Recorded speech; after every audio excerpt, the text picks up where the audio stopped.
La trêve commerciale entre les États-Unis et la Chine, conclue en octobre, semble se terminer. Pékin a menacé de rétablir toutes les sanctions et droits de douane après la décision de la Maison-Blanche d'interdire la vente de drones chinois aux États-Unis.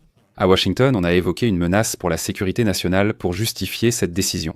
Et le Pentagone a immédiatement ajouté que la Chine est en train, je cite, d'un renforcement militaire historique, augmentant ainsi la menace pour les États-Unis d'Amérique. Le rapport du Pentagone indique que l'armée chinoise devient de plus en plus sophistiquée et résiliente, tirant des leçons des erreurs de la Russie en Ukraine et accentuant la pression sur Taïwan.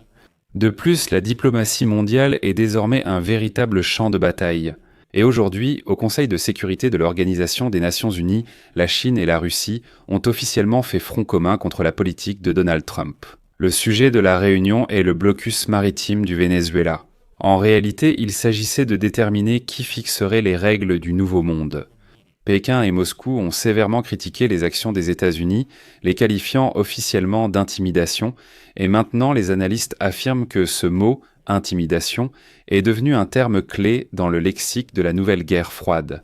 En somme, examinons les dernières nouvelles sur l'affrontement entre les États-Unis et la Chine dans cette édition. Je m'appelle Alexei Pichi. Discutons ensemble de ce sujet, mais avant de commencer, je vous demande de vous abonner à cette chaîne, de mettre un like et d'écrire n'importe quel commentaire sous cette vidéo. Cela aide beaucoup à promouvoir les épisodes sur YouTube, je vous en serai reconnaissant. Et en plus, abonnez-vous à ma chaîne Telegram Pichi News, le lien se trouve dans la description de cette vidéo. Nous publions là-bas l'actualité en temps réel. Commençons par la dispute au Conseil de sécurité de l'Organisation des Nations Unies 100. Le vice-représentant permanent de la Chine, Sun Lei, a déjà prononcé à New York un discours qualifié d'historique. Il a accusé Washington de détruire les derniers vestiges du droit international et de transformer l'océan mondial en une zone d'arbitraire d'une seule superpuissance. C'est le blocus américain au Venezuela, évoqué en détail lors de l'émission précédente. Et voilà que les Chinois disent que c'est déjà de l'arbitraire, que ce sont déjà des pirates, les Américains font ce qu'ils veulent dans tout l'océan mondial. Et là, une question se pose. Pourquoi la Chine défend-elle si farouchement le Venezuela ? Tout est une question d'argent et de ressources. Les tarifs de 25% imposés par Donald Trump touchent la Chine aussi durement que le régime de Nicolás Maduro.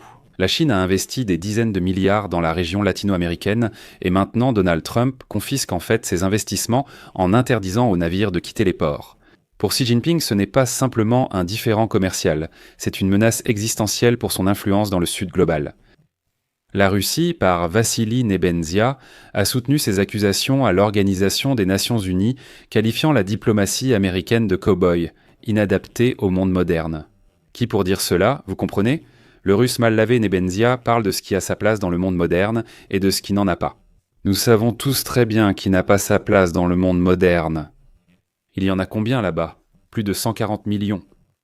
Moscou essaie de jouer du côté de Pékin, mais en comprenant que la prochaine cible du blocus, d'ailleurs, pourrait être elle-même, et le conflit s'élargit à chaque minute. Washington ne bloque pas seulement les ports, il inflige aussi des amendes à toute la chaîne d'approvisionnement. Trump a déclaré clairement, je cite, « Nous ne nourrirons plus ceux qui travaillent contre nous ». C'est une déclaration de guerre économique à Pékin pour son soutien aux régimes dictatoriaux, notamment à Moscou et Caracas. C'est une proposition prudente, un avertissement, mais je pense que le message est passé. Et ce passage, qui a été prononcé aujourd'hui à l'Organisation des Nations Unies, signifie que l'organisation, dans sa forme actuelle, n'est plus capable de prévenir aucun conflit. Les Ukrainiens l'ont compris depuis longtemps, mais en Occident, ce n'était pas encore clair pour tous. En réalité, l'Organisation des Nations Unies est désormais impuissante. Pendant que les diplomates chinois et russes crient à l'intimidation, les navires américains continuent d'escorter les pétroliers vénézuéliens saisis. Et en fait, nous voyons le renforcement de ces deux mondes parallèles. L'une est la coalition occidentale, toujours menée par les États-Unis, qui agit par la force, impose des sanctions, mais s'appuie tout de même sur le droit international élaboré après la Seconde Guerre mondiale. Et l'autre, c'est l'alliance de la Chine, de la Russie et de tous ces autres acolytes autoritaires et dictatoriaux qui essaient de créer leur propre ordre, mais à travers des schémas obscurs, en se moquant complètement de l'ordre international. En réalité, ce conflit au Venezuela n'est que la partie visible de l'iceberg. Le gouvernement chinois a appelé les États-Unis d'Amérique à cesser la pratique mensongère d'ajouter tous les systèmes de drones étrangers à leur nouvelle liste noire, et a promis de défendre les droits et les intérêts des fabricants chinois de systèmes de drones. Le ministère du Commerce chinois a accusé le gouvernement américain d'utiliser ces dernières années le concept de sécurité nationale et le pouvoir d'État pour réprimer les entreprises étrangères, y compris chinoises, et a qualifié ces actions d'exemples typiques de protectionnisme et de distorsion du marché. Les autorités à Pékin ont affirmé que si les États-Unis poursuivent leurs actions unilatérales, la Chine prendra les mesures nécessaires pour préserver les droits et intérêts des entreprises chinoises. De quoi s'agit-il ? En fait, la Commission fédérale des communications des États-Unis a interdit l'importation sur le marché américain de nouveaux modèles de drones de fabrication étrangère, les considérant comme un risque pour la sécurité nationale.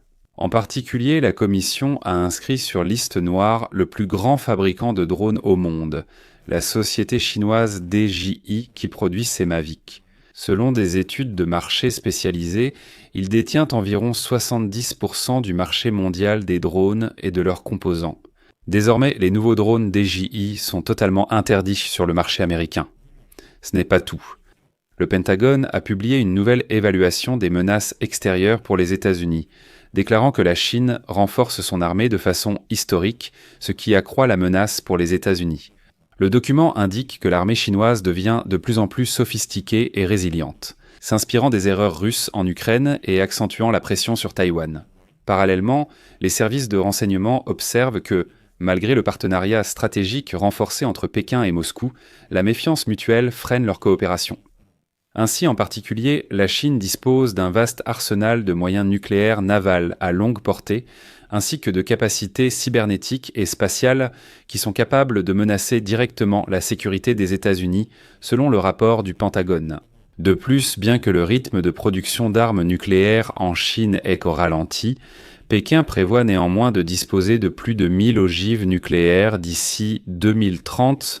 En outre, la Chine devance les États-Unis dans le développement des armes hypersoniques. En réponse, les États-Unis prévoient de déployer le système Dôme d'Or, conçu pour se protéger contre ces menaces innovantes et d'autres, ainsi que contre les missiles balistiques plus traditionnels.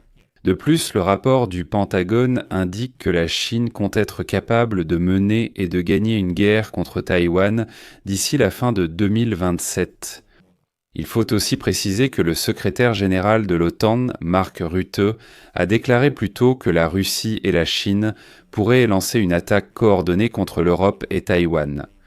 Dans le même temps, il a souligné que la Chine pourrait faire pression sur la Russie pour que Moscou occupe l'Europe, c'est-à-dire afin que l'OTAN ne puisse en aucun cas aider, par exemple Taïwan. Et ici, il ne faut pas s'étonner que la Chine et la Russie essaient si activement de protéger le Venezuela à l'Organisation des Nations Unies.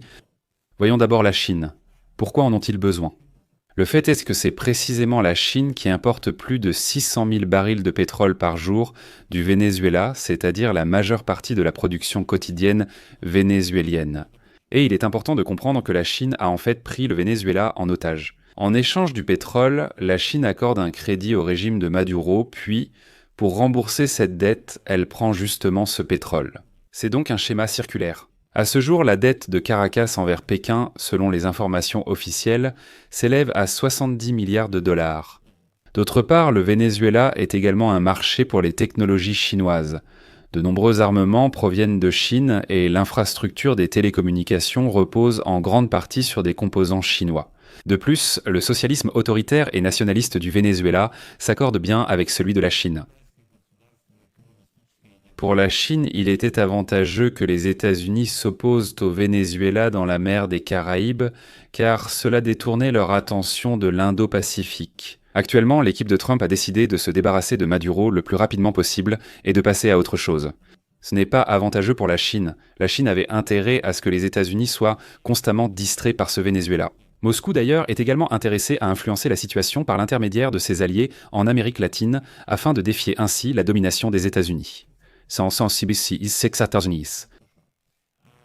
La Russie est aujourd'hui le principal fournisseur d'armes du Venezuela. De plus, lorsque, en 2019, il y avait un risque réel de renversement de Nicolás Maduro, la Russie a envoyé à Caracas 2 avions de transport militaire avec des soldats et du matériel, qui ont protégé Maduro. Moscou, en fait, a alors sauvé Maduro. Mais maintenant, les Russes, bien sûr, ne peuvent rien faire, au mieux exprimer leurs préoccupations.